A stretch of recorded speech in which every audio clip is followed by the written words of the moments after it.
So, Sherrie Flick, welcome to the Audio Garden here on the Listen and Be Heard Hour for readers and writers. I have been reading your book, Homing Instincts of a Rust Belt Feminist, and it's been a very interesting journey. Thank you for joining me here today. Thank you for inviting me. I'm excited to join in. Um, let's talk about the title because I find almost every word of it very interesting. What does homing mean to you? And then I should say this is a book of essays. In this collection, it's funny because all along as I was writing this book, I was thinking there would be a pigeon on the cover. There isn't a pigeon on the cover, but I was thinking of the idea of homing pigeons. And this idea that we have this natural impulse to return to places even though we don't know why, or maybe even reluctantly return to a place. So I was exploring that idea throughout the book, throughout the essays, kind of asking the question for me, because I returned to Western Pennsylvania after being away for over a decade, kind of asking the question, why am I here? And what is this place that I should know Uh-huh. well, but I seem to overlook constantly. So homing, all of those ideas sort of were the impulse behind Well, and I think drafting the essay. up until that point, you there was like a romantic kind of, well, maybe not romantic, but you traveled a lot, and that was sort of part of your lifestyle or the way you were seeing life as these, that's sort of what I got out is I saw these essays progress a little bit, so you really kind of changed in the process of Yes. homing back where you started. Yes, I was a feral Gen X road trip obsessive for a long time. I loved leaving. Leaving was very interesting to me. I loved traveling. I loved being on the road. I would work my temp job or my hours at the bakery to get enough money to travel again, and then take off and get people to cover my shifts and come back. And that was wonderful, and I loved it. It was such a strong impulse. Um, and then when I moved to Pittsburgh, I had just gotten married, and I realized I had to start understanding this concept of staying. Like, what did it mean to stay? How do you stay in a place? I had really never Mm. considered that until I was about 30 years old, and then I started, I was like, what can I do to kind of switch gears but not stagnate? And what ended up happening is we looked at a little house on the south side slopes of Pittsburgh, and I walked into the small backyard, and I said, "Garden! I'm gonna plant a garden," which was not something that anyone would have predicted that I would do. I don't Uh-huh. think. Um, but I got super It interested in requires gardening and this staying. idea. Yes, it really does, right? And it's just kind of funny because it's rooted, in Right. its, literally, I was rooting myself, and figuratively and metaphorically rooting myself in the gardening. And that really helped me. It really just helped a lot of kind of form a lot of a base, I guess, for myself in this new place that I kind of dwelled in as I tried to figure out my next move, as far as my life, my career, all that kind of stuff. Um, so yeah, it ended up in the soil. And I guess that was your instinct to move on with the title of your book. You talk about the instincts of a Rust Belt feminist. And so I think, a lot of women of your age, I think it was almost part of their feminism to be traveling and to be free and untethered and not trying to live up to expectations of, I guess just settling down and doing traditional type of things. But you followed your instincts into this returning to Pittsburgh, where you were from, and you talk about Rust Belt feminism. I had to think about that for a while. Like, what does that mean? Is there like a particular type of feminism in the Rust Belt, or is it just that you're from the Rust Belt and you're a feminist? But you talk a lot about the identity of the Rust Belt in various ways in your essays, and it all kind of ties together. The Bruce Springsteen, where you talk about his sort of appeal to both liberals and conservatives of the time. And I remember just like hearing him ad nauseum on the radio at the time and feeling like he never actually represented my kind of feeling of rebellion. So maybe you could talk about how Bruce Springsteen kind of came to represent a lot of the sort of Rust Belt, or people's idea of what the Rust Belt was, and what does that have to do with feminism?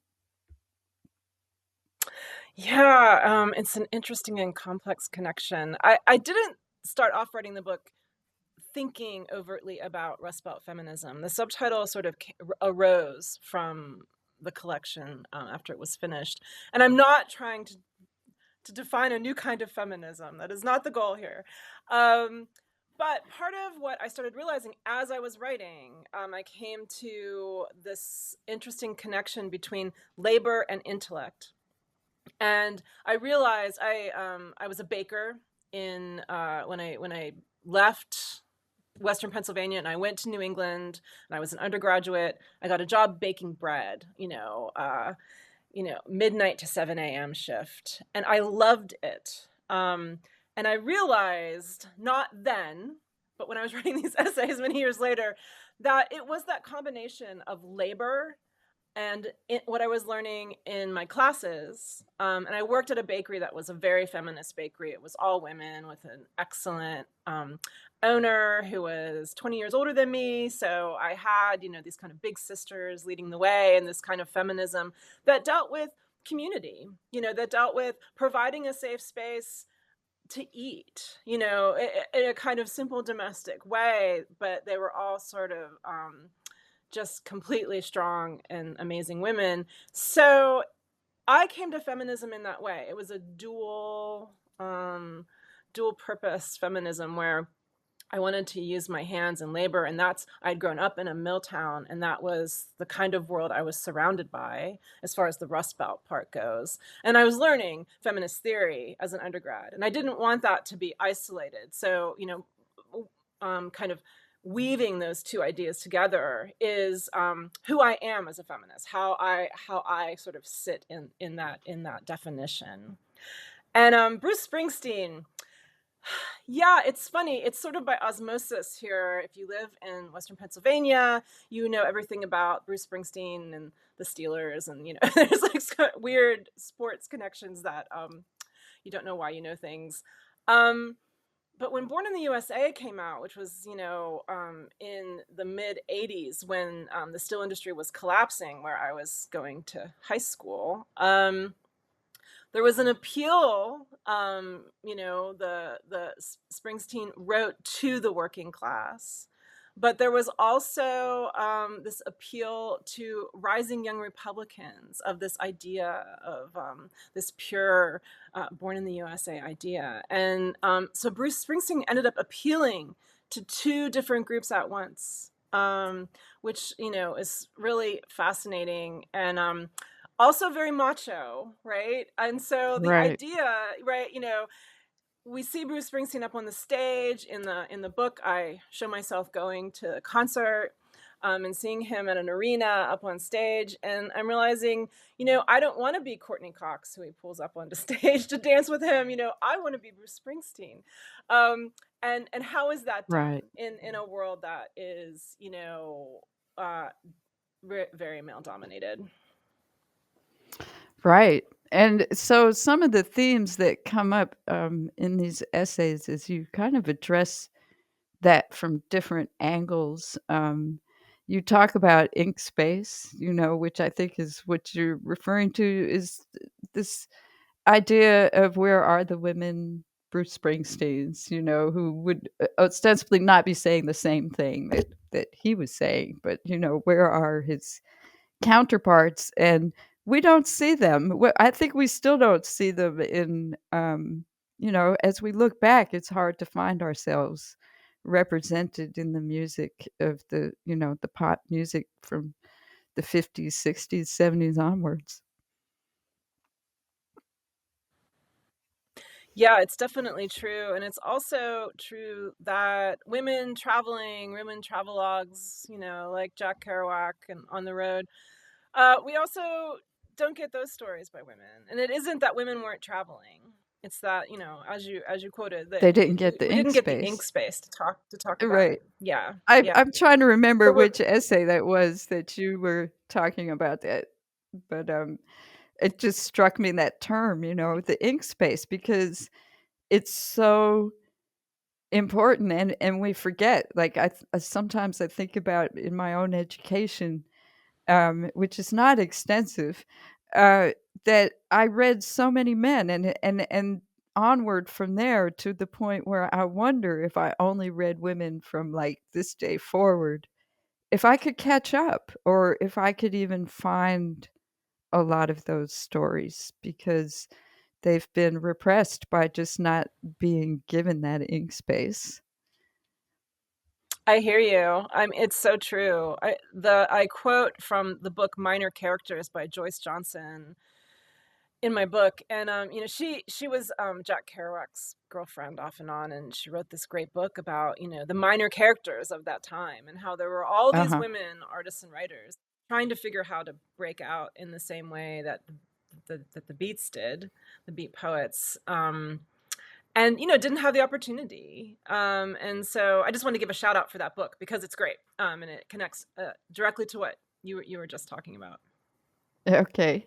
Thank you. And so, um, one of the essays in the book that really kind of brought a lot of these things together, the sort of feminist, like a woman walking into a bar to play pool in itself is kind of, maybe even today, like I know there's a lot of women pool players, but still, if you went into your average bar somewhere around the country, um, how comfortable or uncomfortable she might feel just playing a game of pool in that bar with the characters who are there.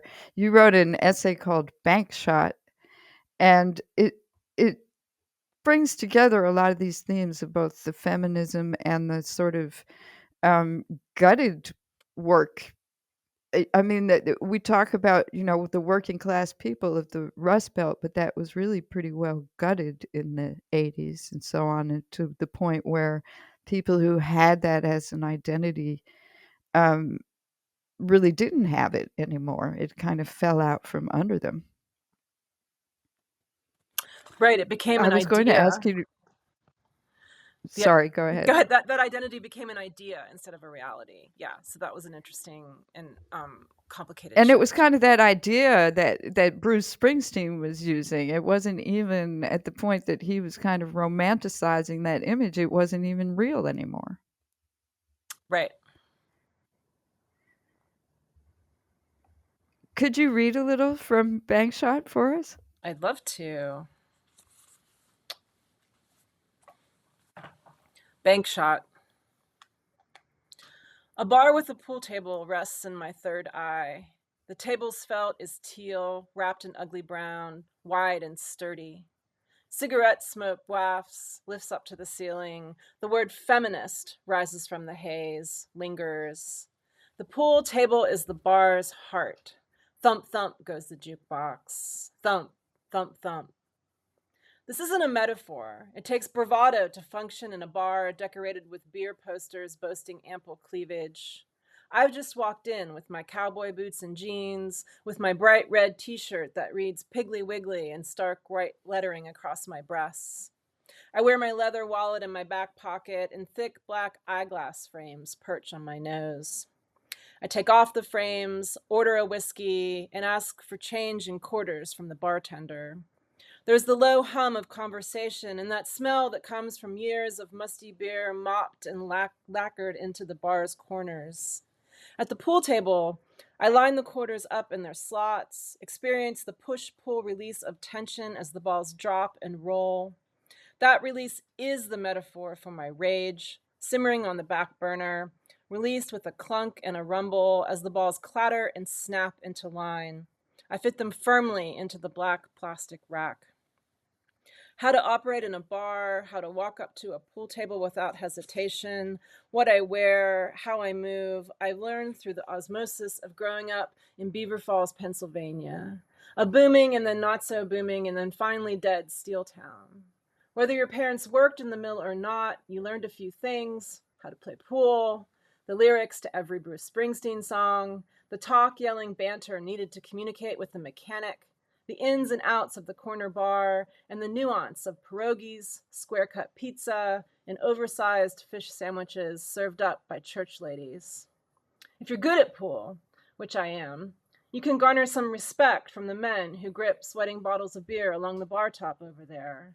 Not cat-calling, body-objectifying respect, but instead a nod and a nice bank shot respect, a kind of I see you respect.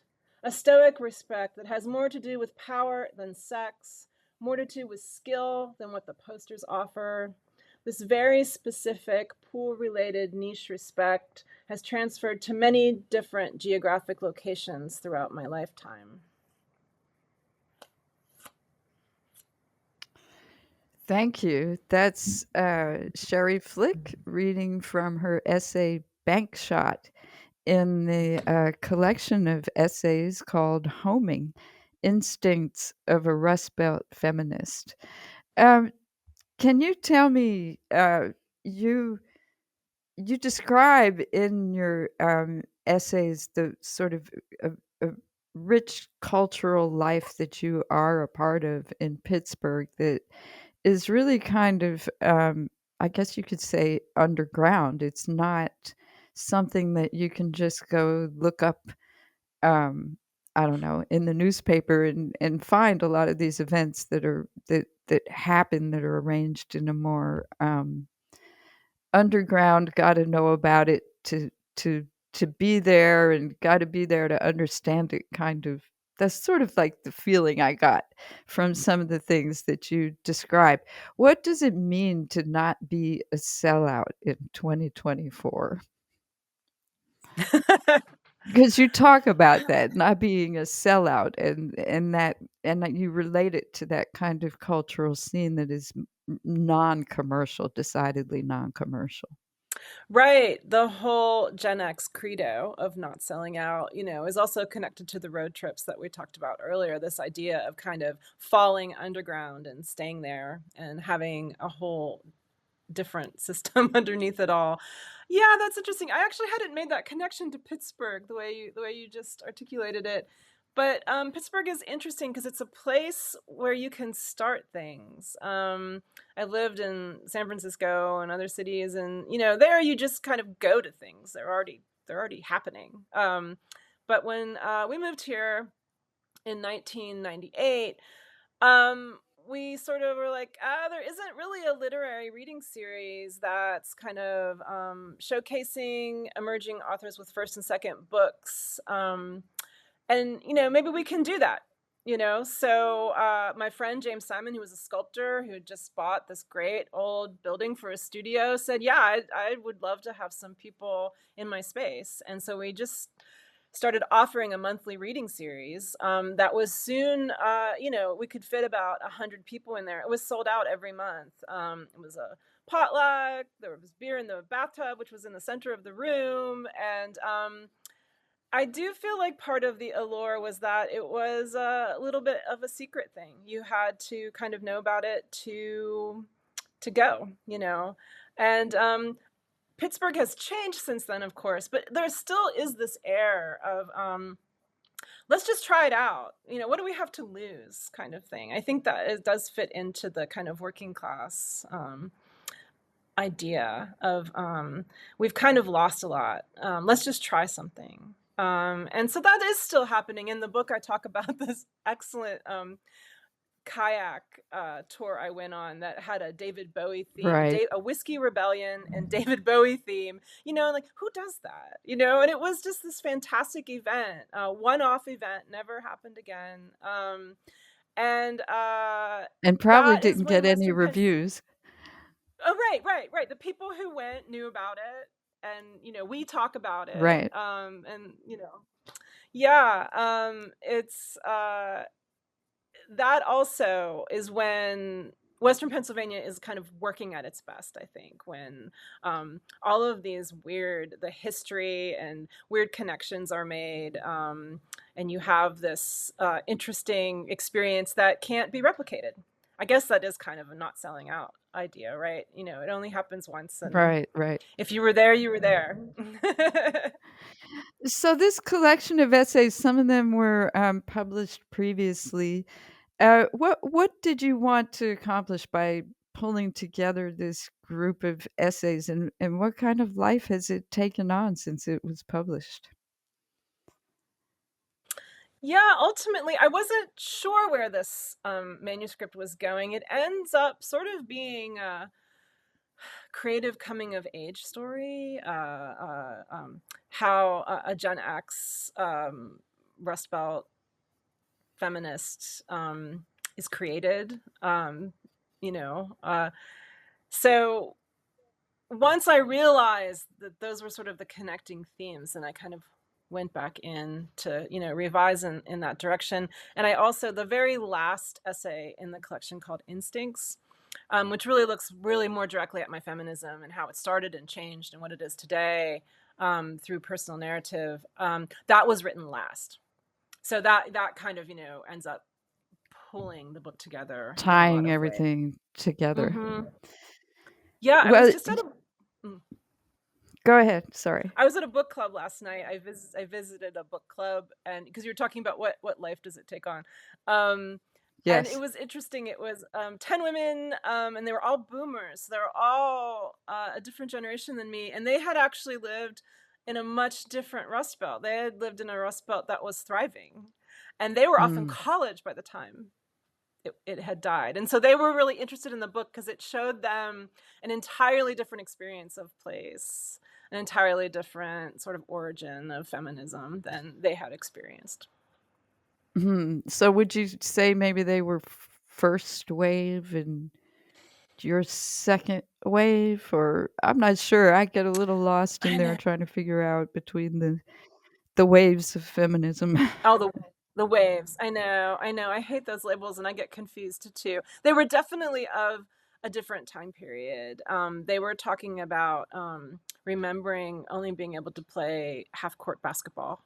When Uh-huh. women's basketball first started, they couldn't run the whole court because I guess women were too meek and mild to run the full court. So yeah, they would have been a wave of feminism before me for sure. But so they were They living the did it. like when the manufacturing was actually happening and and it was Yes. more of a thriving kind of environment, whereas later on it became this thing of trying to define, or maybe not even trying to define, but just the feeling that the bottom had been taken out of a lot of that stuff by the time that you're certainly when you've moved back there. Yeah, and my senior year of high school, which was 1985, is sort of considered the bottom of the still industry here, kind of dying.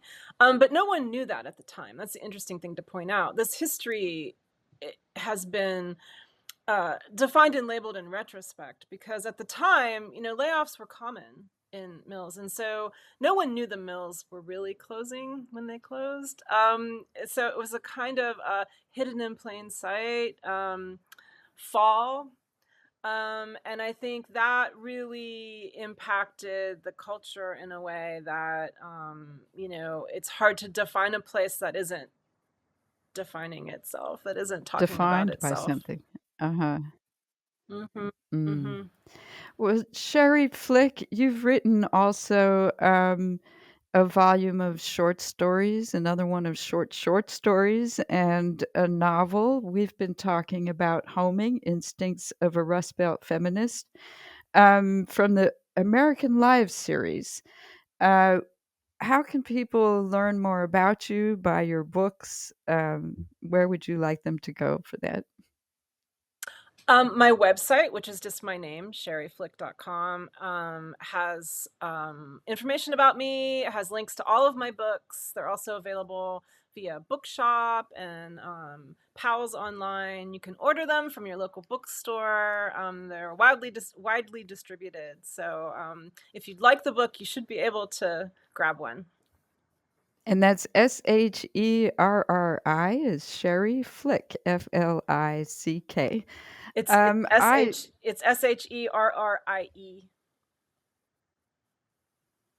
That's not what I said? I'm sorry. Let me Oh, you say that stopped at again. I. That's Sherrie, Sherrie Flick, Flick, at sherrieflick.com. And we have some questions. I have a couple questions I'd like to ask all of our guests. The first one is if you could just say something with the words listen and be heard.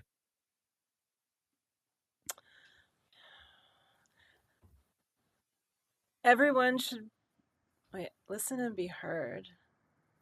Everyone should listen and everyone should be heard. It's an important facet of being a human being. Thank you for that. And the other question is about your perception. Well, first of all, if any of your writing has been banned, and we have, a phenomenon of books being banned around this country, most especially in Florida and Texas. But what your feelings may be about that whole situation. Oh, it's just, it's just a tremendous waste of time and money. I think just yesterday on NPR, they talked about the millions of dollars that have been spent around book banning. Um, I think a couple of my stories were banned early on, not in any formal way, but people didn't refuse to teach them. But I think, we learn compassion and empathy through reading situations and stories we don't quite understand. We come to an understanding through reading. It's so important. And banning books just takes away an opportunity, to learn something new. And that's never a good idea. Well, thank you for that as well, Sherrie. And I want to thank you so much for taking a little time in the audio garden today with me. And I hope that our listeners will visit sherrieflick.com to find out more. Thank you so much.